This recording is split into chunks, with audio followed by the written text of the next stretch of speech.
September 12, 1998, started like any other school day for 14-year-old Emily Grace Turner. She was a ninth grader at Meadowbrook Junior High School in Darnell County, Illinois. The afternoon was clear and calm, temperatures hovering around 68 degrees Fahrenheit. Classes dismissed at 3:05 p.m. Emily was a creature of habit. After picking up her books, she always followed the same route, down Elm Street, through a small cut in the playground fence, then 3 blocks to Cedar Street where her dad, Richard Turner, waited in a parking lot. Emily wasn't the type to dawdle or take risks. Teachers described her as responsible, cautious, and polite. At 3:11 p.m., school security cameras showed Emily stepping through the main entrance, backpack over one shoulder. A few classmates saw her pause by the bike racks, waving goodbye to a friend. She looked happy. Relaxed. Normal. Somewhere between those bike racks and the familiar parking lot, Emily vanished. Around 3:25 p.m., classmate Derek Mallory noticed something odd. He saw Emily standing near Pinecrest Avenue, close to a faded, older model blue van idling at the curb. The driver, he recalled later, was a middle-aged white male, balding, wearing a brown jacket. Emily seemed hesitant. She was not someone who talked to strangers, but Derek didn't think much of it at the time. Richard Turner began to worry when 15 minutes passed without seeing his daughter. He drove up and down Cedar Street, checking side roads, thinking maybe she had been delayed. At 3:42 p.m., after calling her friends' homes and finding no trace of her, he dialed 911. The police arrived quickly. Officers interviewed witnesses, retraced Emily's usual route, and scoured nearby streets. No one had seen a struggle. No one heard a scream. The only physical evidence was faint tire marks on Pinecrest Avenue, consistent with an older model Chevrolet G-Series van. As dusk fell, local TV stations ran urgent bulletins. Flyers with Emily's smiling face, long brown hair, hazel eyes, braces on her teeth, were posted in grocery stores, gas stations, and libraries. By midnight, helicopters with infrared searched wooded areas nearby. Volunteers began combing through fields and drainage ditches. The FBI was contacted. Emily's school locker was untouched. At home, her room remained neat, books stacked on the desk, an unfinished English essay titled "The Person Who Inspires Me Most," sitting on the bed, about her father. Initial theories ranged wildly. Had she run away? Had she been hit by a car and hidden in panic? Had she been abducted? By morning, one thing was clear to authorities. Emily Turner had disappeared without leaving a single clear trail behind her. And no one knew that she was already locked behind a hidden door, underground, less than 15 miles away. The second week after Emily Turner's disappearance brought growing fear and relentless determination to Darnell County. By September 14, 1998, Emily's face was everywhere, pinned to telephone poles, tacked to bulletin boards, taped to gas station windows. Local businesses donated printing services. Volunteers handed out flyers at shopping centers and highway rest stops. The search operation expanded. Local police, state troopers, and the FBI set up a command center at the Darnell County Civic Building. Teams of officers and volunteers combed through cornfields, forests, abandoned barns, and storm drains within a 30-mile radius. Helicopters with infrared scanners scanned wooded areas. Divers searched ponds and creeks. Cadaver dogs sniffed through rural properties. Nothing. Witness statements were reviewed again and again. Derek Mallory's sighting of Emily near the blue van became central to the investigation. Artists produced sketches based on his memory: a balding man, average build, driving a worn blue Chevy van with rust along the wheel wells. Police pulled traffic camera footage from nearby intersections. They flagged dozens of blue vans registered within the county: plumbers, electricians, delivery services, but none matched. Meanwhile, tips flooded the hotline. Some callers claimed they had seen a girl resembling Emily at a rest stop in Iowa. Others thought they spotted her at a mall in Springfield. Officers followed up on every lead, driving hundreds of miles, reviewing grainy surveillance tapes. Every tip ended in disappointment. Emily's home computer was seized and inspected. Investigators found no signs of online predators, secret communications, or plans to run away. Her emails were typical for a teenage girl: jokes with friends, homework discussions, messages about after-school activities. Behavioral profilers from the FBI's Child Abduction Rapid Deployment Team, CARD, were brought in. Their profile was grim but focused. The abduction was targeted, not random. The perpetrator likely lived or worked locally.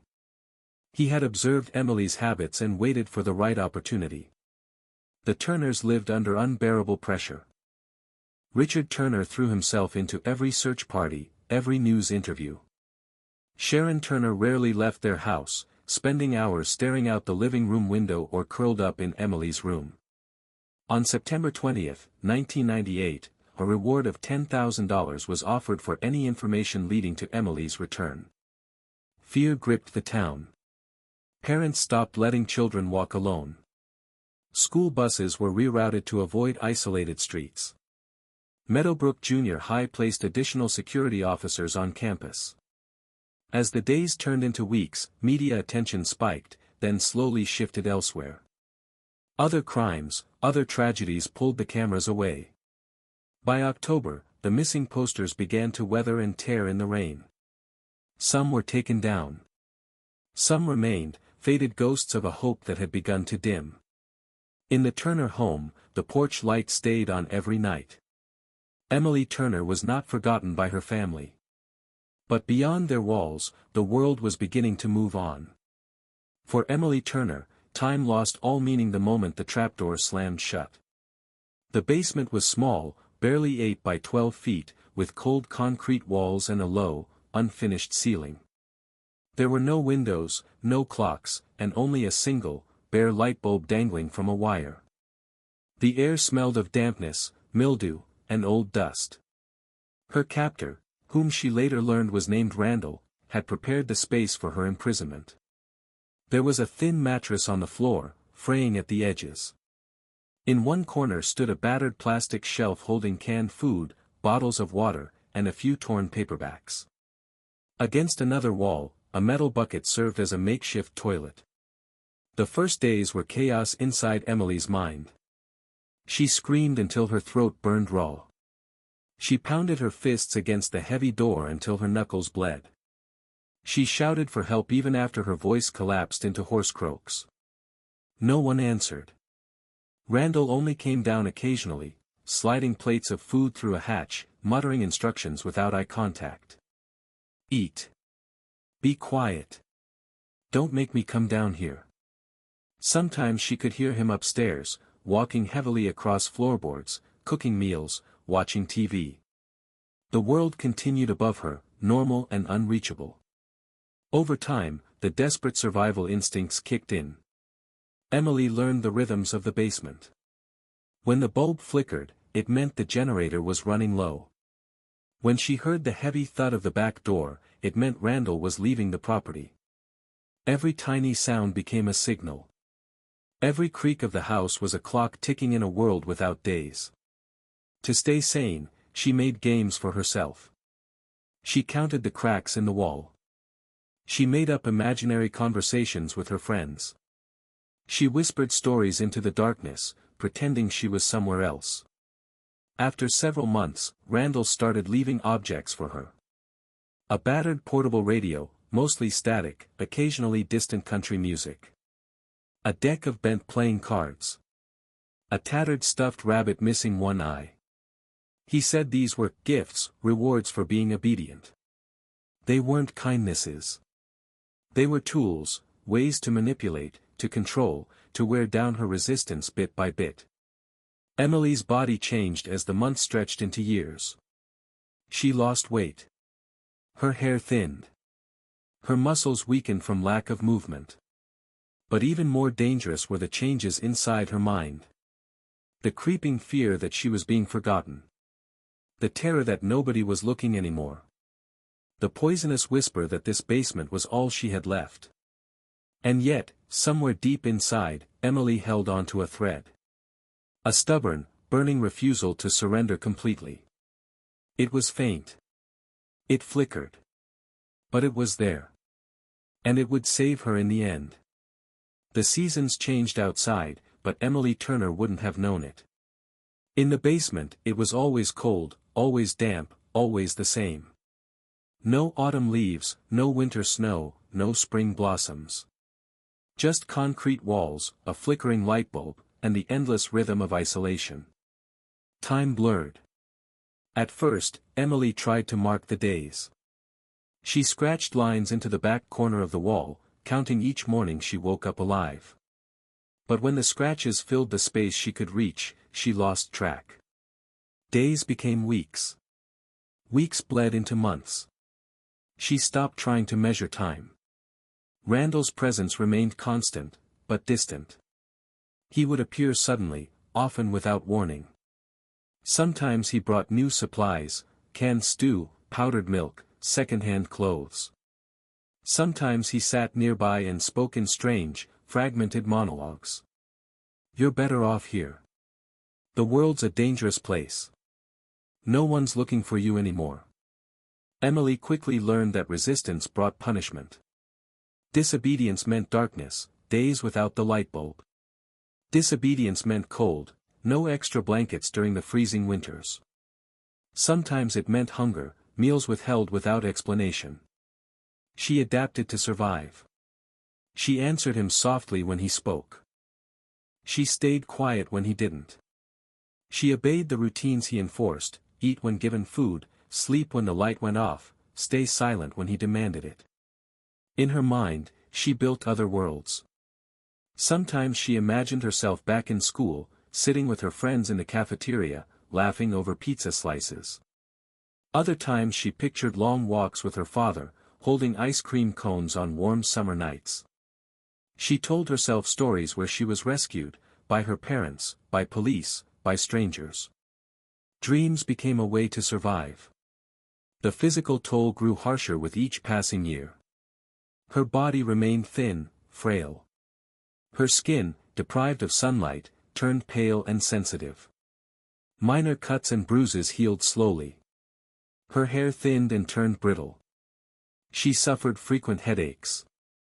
Her joints ached from sleeping on the cold, hard mattress. She developed a hollow, haunted look, the mirror image of herself from long ago fading further and further away. Holidays came and went upstairs. Emily heard echoes of them through the floorboards. Muffled music on Christmas. Television fireworks on the 4th of July. Once, faint laughter from what sounded like a neighbor's New Year's party. Randall rarely acknowledged the dates.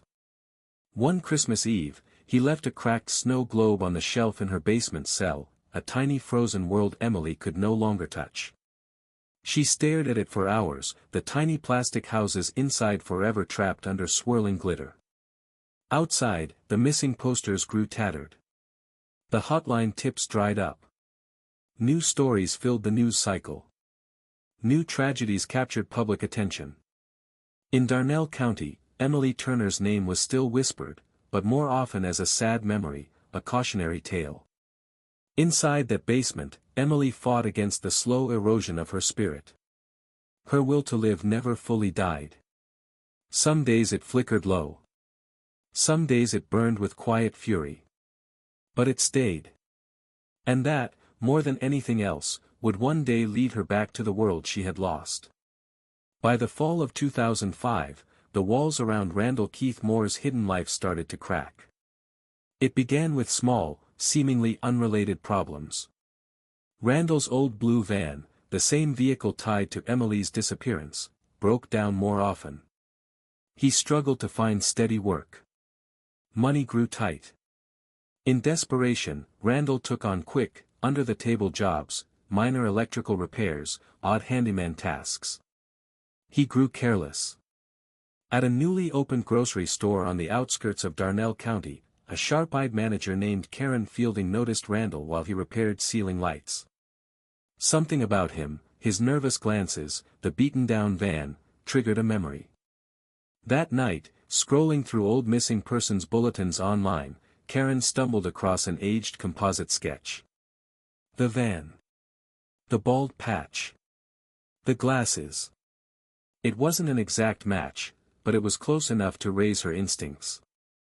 The next morning, Karen quietly called the Darnell County Sheriff's tip line. She apologized, saying she might be wasting their time. The dispatcher assured her every lead was important. Meanwhile, Emily remained trapped, unaware that the outside world was inching closer. Randall had grown increasingly unpredictable. Some days he stayed away for hours or even nights, leaving Emily in silence and darkness. Other times, he would sit near the basement door, muttering to himself, growing agitated at news reports about arrests, financial scandals, or missing persons being found elsewhere. Then came the accident that changed everything. On November 3, 2005, Randall's aging, hastily repaired attic wiring sparked during the night. Smoke filled the house, seeping into the hidden basement below. Emily woke coughing violently, the acrid stench burning her throat and eyes. Panic seized her, a fresh terror unlike anything she had felt in years. Upstairs, neighbors spotted smoke pouring from Randall's house and called 911. Sirens wailed through the cool night air. Firefighters forced entry within minutes, axes splintering the old front door. Randall fled out the back but stayed nearby, watching helplessly from the shadows. Inside the burning house, firefighters hacked their way through thick smoke. One crewman, checking for additional fire hazards, stumbled across an oddly placed trapdoor under the kitchen floor. He swung it open and shouted down into the darkness. At first, no response. Then, a faint cough. Another firefighter dropped down with a flashlight, and froze. Curled on the concrete floor, shielding her eyes from the sudden beam, was a skeletal young woman, wearing oversized clothes and clutching a threadbare blanket. She could barely whisper her name. Emily. Emily Turner. The firefighter radioed up in shock, "We found her. She's alive." Medics rushed to the basement. Emily was too weak to stand. They wrapped her in a heavy rescue blanket, lifted her carefully into a stretcher, and carried her out into the night, past the flashing red lights, past stunned onlookers, into a waiting ambulance. For the first time in 7 years, Emily Turner was outside the walls that had held her prisoner. Her nightmare was ending. But her fight for life, and for justice, was only just beginning. The rescue of Emily Turner sent shockwaves across Darnell County, and soon, across the nation. At Darnell General Hospital, a team of doctors and nurses worked frantically to assess her condition. Emily weighed just 82 pounds. Her muscles were severely atrophied. Her skin was pale and sensitive from 7 years without sunlight. Blood tests revealed advanced anemia, vitamin D deficiency, early signs of osteoporosis, and dehydration. But despite everything, Emily was alive, her organs stable, her mind battered but intact. When detectives arrived to gently question her, Emily could barely form words. Her voice was cracked and thin from disuse. When asked her name, she whispered, "Emily Turner." That confirmation sent officers into motion. The news spread like wildfire. By morning, hundreds of reporters crowded outside the hospital. Richard and Sharon Turner were rushed to the hospital under police escort. When they entered Emily's room and saw her, fragile, pale, barely recognizable, the three of them collapsed into each other's arms, sobbing. Sharon cradled her daughter's head against her chest, whispering, "You're safe now. You're safe now," over and over. Richard simply held her hand, unwilling to let go. Meanwhile, Randall Keith Moore was arrested at the scene without resistance. When confronted by police, he mumbled only one sentence. "She was better off with me." A search of his home uncovered damning evidence. The hidden basement lair, complete with a mattress, bucket toilet, and canned food. Notebooks documenting Emily's abduction, her routines, even chilling observations about other young girls he had considered targeting. Drawings of the basement construction plan. Maps of school grounds from 1998. Randall was charged with multiple felonies. Kidnapping. Unlawful imprisonment. Aggravated assault. Child endangerment. Several counts of criminal neglect. Bail was denied. He was held in the county jail under high security, both for his own protection and to ensure he faced trial. Public outrage exploded. Talk shows, newspapers, and national news anchors all demanded harsh justice. Randall was labeled a monster, the ghost next door, the face of pure evil. Vigils were held across Darnell County. People lit candles for Emily, for her survival, for her stolen years, for her fight ahead. Emily's road to recovery was just beginning. Doctors designed a strict rehabilitation plan. Gradual refeeding to avoid refeeding syndrome. Physical therapy to strengthen her muscles and bones. Psychological counseling to help her navigate the trauma. At first, Emily struggled even to walk across her hospital room. Bright lights overwhelmed her. Crowds made her shrink into herself. Every knock at the door, every sudden sound, made her flinch. But slowly, step by step, she improved. Hospital staff created a safe, quiet environment. Her family brought in familiar items, a soft quilt from her childhood bedroom, her favorite books, framed photos from before the nightmare. Emily learned to trust again, starting with simple things. The steady voice of a kind nurse. The firm but gentle encouragement of her physical therapist. The warm embrace of her parents, who never stopped believing she was alive. By the end of 2006, a full year after her rescue, Emily could walk independently, attend therapy sessions, and even venture outside the hospital grounds with supervision. She enrolled in private schooling programs designed for trauma survivors, working to complete her high school education. She began journaling, a way to reclaim her voice, her story. Emily Turner had been buried alive for 7 years. She had lost almost everything, her adolescence, her health, her trust in the world. But she had not lost herself. Piece by piece, she was building a new future. Not as a victim, but as a survivor. Randall Keith Moore stood trial in March 2007 at the Darnell County Courthouse. The courtroom was packed with reporters, community members, and law enforcement officers who had searched for Emily Turner years earlier. Everyone wanted to see justice done. Randall appeared thin and hollow-eyed, wearing a wrinkled county jail uniform. He showed no visible emotion as prosecutors detailed his crimes. The abduction of a 14-year-old girl. 7 years of unlawful imprisonment. Physical and psychological abuse. Defense attorneys attempted to paint Randall as mentally unstable, a man incapable of understanding his actions. But the evidence was overwhelming. Forensic photos of the basement prison. Emily's harrowing recorded statements, taken during her hospital stay. Randall's own journals, meticulously documenting the planning and execution of her captivity. Emily herself was not required to testify. Out of respect for her psychological recovery, the prosecutors used her initial interviews and medical reports instead. The jury took less than 4 hours to deliberate. The verdict. Guilty on all counts. The judge handed down the sentence without hesitation. Life in prison without the possibility of parole. Randall showed no reaction as he was led away in handcuffs. The community erupted in a collective sigh of relief.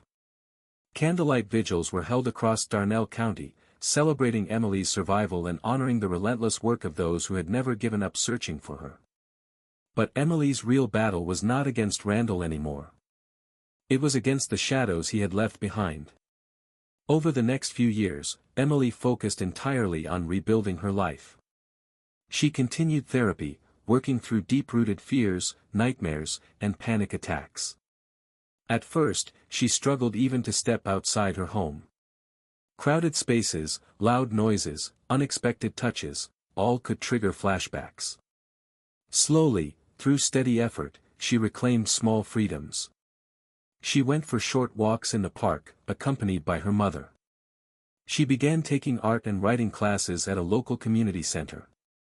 She completed her high school diploma through a specialized program for trauma survivors. Writing became her sanctuary. In journals and essays, Emily poured out memories she had buried deep. The cold of the basement. The endless sameness. The tiny moments of resistance that had kept her soul alive. In 2008, 3 years after her rescue, Emily Turner made her first public appearance. At a small event at the Darnell County Civic Center, the same place where her missing posters had once been printed, Emily stood at the podium, hands trembling slightly but voice steady. She said, "I am not what happened to me. I am what I choose to become." The crowd stood in silent awe before breaking into thunderous applause. Tears streamed down faces across the room, not from pity, but from admiration. Emily Turner had survived the unthinkable. She had lived through 7 years of darkness, silence, and fear. And now she was walking into the light on her own terms. Not as a victim. Not as a lost girl. But as a survivor, stronger than anything that had tried to break her.